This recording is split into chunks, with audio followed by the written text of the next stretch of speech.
Bienvenue sur Africa 24 dans cette nouvelle édition du QG Weekend. Voici les titres de l'actualité. Libération de l'opposante rwandaise Diane Rwigara, la militante jugée pour incitation à l'insurrection et falsification de documents, a été acquittée le 6 décembre par un tribunal de Kigali. Elle compte désormais poursuivre ses activités politiques.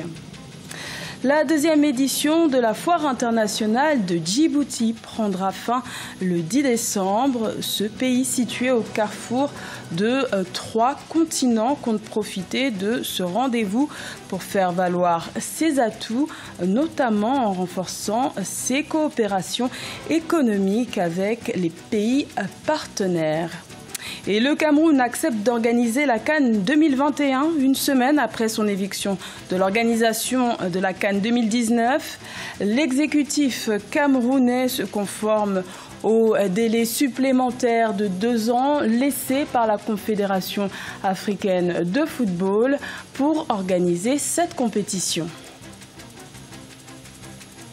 Mais tout d'abord, ouverture ce samedi 8 décembre de la campagne électorale en vue des élections partielles ivoiriennes du 16 décembre.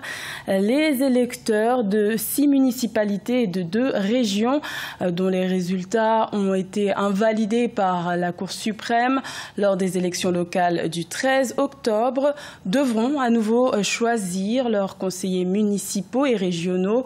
Un scrutin sans enjeu réel, mais dont l'issue est incertaine.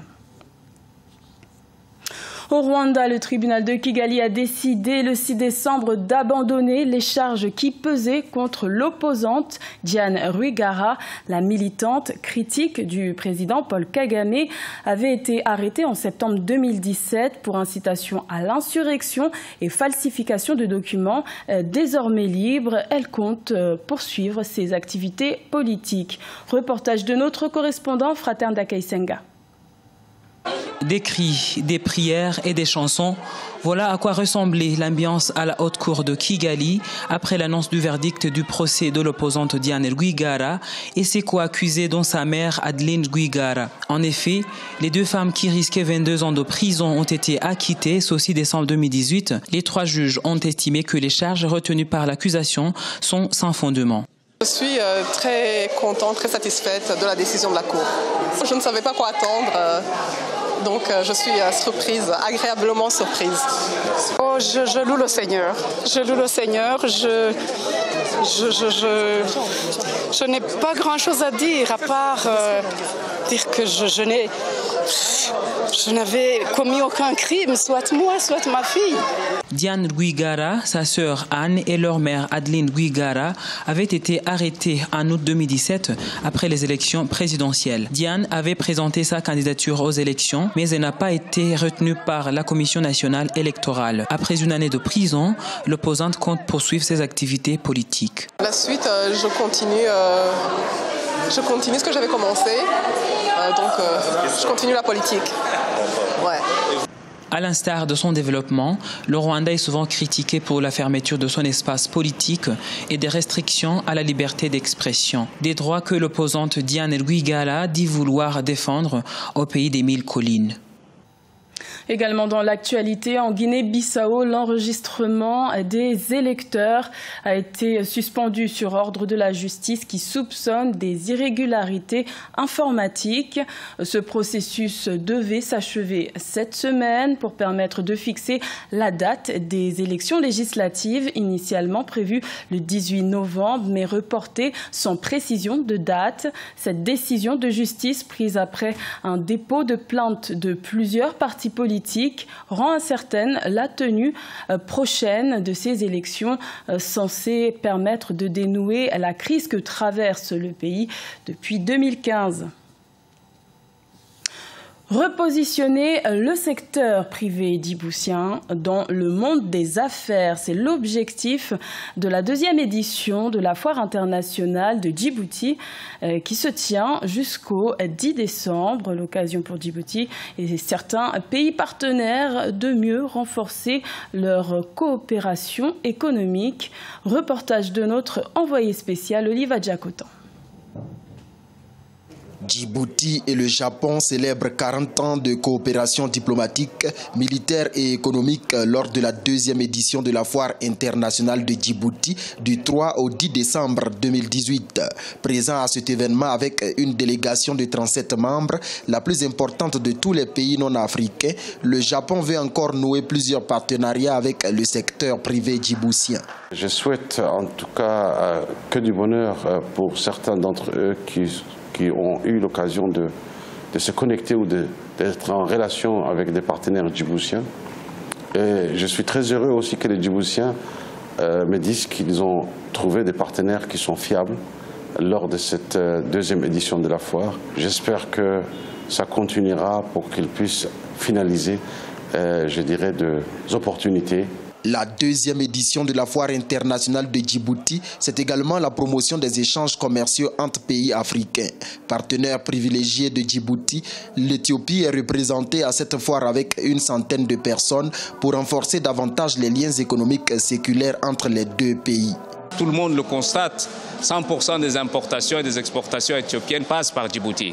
Donc les facilités que nous avons accordées ont joué un rôle très important. Les relations ainsi que le profit ne sont pas au sens unique, mais dans le deux sens. Je crois que ce sont des faits économiques sur lesquels on ne peut que se féliciter. En rappel, ce sont au moins 15 000 visiteurs et plus de 250 exposants venant d'une vingtaine de pays du monde qui animeront durant une semaine la deuxième édition de la Foire internationale de Djibouti. La malnutrition n'épargne plus aucun pays au monde. Pour enrayer ce fléau, la Banque africaine de développement a décidé de mettre en place un plan d'action multisectoriel. L'objectif étant de réduire de 40% en Afrique les retards de croissance chez les enfants de moins de 5 ans d'ici à 2025. Siamlo Victoria Sedji. La Banque africaine de développement s'engage à améliorer la nutrition en Afrique. Elle projette de réaliser à ce niveau 50% des investissements rationnels. À cet effet, un plan d'action multisectoriel a été lancé avec des partenaires afin de réduire de 40% le retard de croissance en Afrique d'ici à 2025. Au niveau de l'Afrique, il y a l'insécurité alimentaire. L'insécurité alimentaire qui est vraiment un problème crucial et donc cela recommande une politique adéquate, conséquente, pour essayer de booster la production vivrière, la production animale, la production sylvicole. Il est important de redimensionner les projets en fonction de l'indice de consommation. Selon l'Organisation des Nations Unies pour l'alimentation et l'agriculture, l'Afrique détient le taux de prévalence le plus élevé de la sous-alimentation, soit environ 21%, ce qui engendre chaque année un déficit de 14 447 milliards de francs CFA, selon la BAD. L'agriculture n'est pas financée comme il le faut. Si nous finançons l'agriculture, surtout en matière d'alimentation, ce serait la bonne gouvernance. Il faut penser à la gestion de l'eau, il faut penser au système d'irrigation, il faut penser à former les gens dans ce sens. En 2017, plus d'un tiers des enfants africains âgés de moins de 5 ans souffraient de problèmes nutritionnels. Catalyseur de croissance, la nutrition représente pourtant l'un des moyens sûrs d'assurer aux pays africains une croissance inclusive et accélérée, durable et équitable. Le Cameroun a officiellement accepté d'organiser la CAN 2021 de football après son éviction de l'organisation de la CAN 2019. Le calendrier d'attribution des prochaines CAN a donc été bouleversé au détriment de la Côte d'Ivoire, normalement pays hôte en 2021, qui accuse maintenant le coup. Un sujet de la rédaction. Cameroun a les yeux rivés sur 2021. Malgré la décision de la CAF, les autorités entendent poursuivre au même rythme la construction des infrastructures nécessaires à la Coupe d'Afrique des Nations, un engagement réaffirmé par le ministre de la Communication Issa Tiroma. Le Cameroun n'a pas démérité. Il le prouvera à la face du monde en poursuivant avec la même détermination la construction de ces belles infrastructures qui appartiennent au peuple camerounais. La Coupe d'Afrique des Nations a d'ailleurs proposé au Cameroun d'abriter la Coupe d'Afrique des Nations 2021, une proposition officiellement acceptée ce vendredi 7 décembre 2018 par le président camerounais Paul Biya. Sauf que cela se fait au détriment de la Côte d'Ivoire qui deviendrait pays hôte de l'édition 2023, une option d'ores et déjà contestée. D'abord, nous n'avons pas été formellement saisis en tant qu'État, Et ensuite, l'argument qui est avancé tenterait de jeter l'opprobre sur la Côte d'Ivoire, sur notre capacité à être prêt en 2021. Nous voulons attirer l'attention des responsables de la CAF sur cette démarche qui manque de courtoisie, de sérénité et d'objectivité. Mais pour l'heure, l'urgence est de trouver un remplaçant pour la CAN 2019. Un appel à candidature a été officiellement lancé ce 7 décembre par la Confédération africaine de football. L'Afrique du Sud et le Maroc se sont d'ores et déjà manifestés. Les autres nations intéressées ont jusqu'au 14 décembre pour postuler. Ce journal a été réalisé par l'ensemble de la rédaction. Merci de votre fidélité. L'information continue sur Africa 24.